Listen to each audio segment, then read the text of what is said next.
మనకి ఏదైనా కావాల్సినప్పుడు అస్సలు దొరకదు. కావాలి అని అనుకుని వెతుక్కున్నాం అనుకోండి అప్పుడు దొరకదు. అవసరం లేదనుకున్నప్పుడు మాత్రం కనిపిస్తది. అది వస్తువైనా ఏదైనా సరే.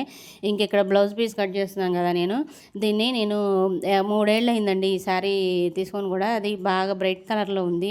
నేను కుట్టుకున్నా గానీ కట్టుకోనులే అని చెప్పేసి నేను పక్కన పెట్టేసాను అనమాట.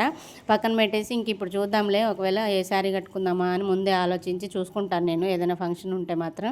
అయితే ఒకవేళ ఈ బ్లౌజు కుట్టుకుందాంలే అని అనుకున్నాను. అనుకొని తీరా కుట్టే టైంకి చూసేసరికల్లా శారీ ఒకటే ఉంది, బ్లౌజ్ లేదు. బ్లౌజ్ పీస్ సపరేట్ చేశాను అనమాట. అది ఎక్కడ పెట్టానో కూడా గుర్తులేదు. మొత్తం వెతికి ఇల్లంతా వెతికి మొత్తం తీసి అట్టాపెట్టెలన్నీ తీసి చూశాను.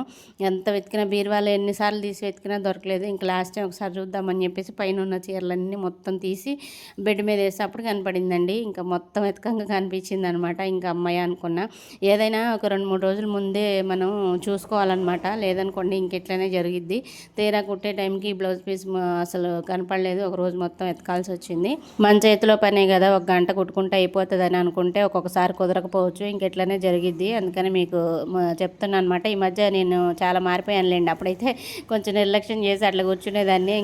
ఎక్కడికైనా ప్రయాణానికి వెళ్ళాలన్నా కానీ ఒక 2-3 రోజుల ముందు అన్ని బట్టలన్నీ సర్ది పెట్టేస్తాను. మళ్ళీ వెళ్ళిన తర్వాత మనకి ఉండవు కాబట్టి ముందు జాగ్రత్తగానే ఉంటాను కొంచెం. అయితే అసలే కొంచెం మతిమరుపు ఎక్కువ ఉంటుంది నాకు. ఈ గదిలో నుంచి ఆ గదిలోకి వెళ్ళేసరికి నేను అసలు దేనికి వచ్చానో కూడా మర్చిపోతాను. అట్లా ఉంటుందన్నమాట. అందుకనే కొంచెం జాగ్రత్తగానే ఉంటున్నాను. బ్లౌజ్ అయితే కుట్టేసుకున్నానండి. చాలా బాగా కుదిరింది బ్లౌజ్ కూడా. రేపు ఫంక్షన్కి వెళ్ళాలి. ఈరోజు మాత్రం మొత్తం కుట్టేసుకున్నాను. ఈ శారీ కలర్ ఎలా ఉంది, అసలు ఏ ఫంక్షన్కి వెళ్ళానని అయితే రేపు చూపిస్తాను. వీడియో నచ్చితే తప్పకుండా లైక్ చేసి సబ్స్క్రైబ్ చేయండి.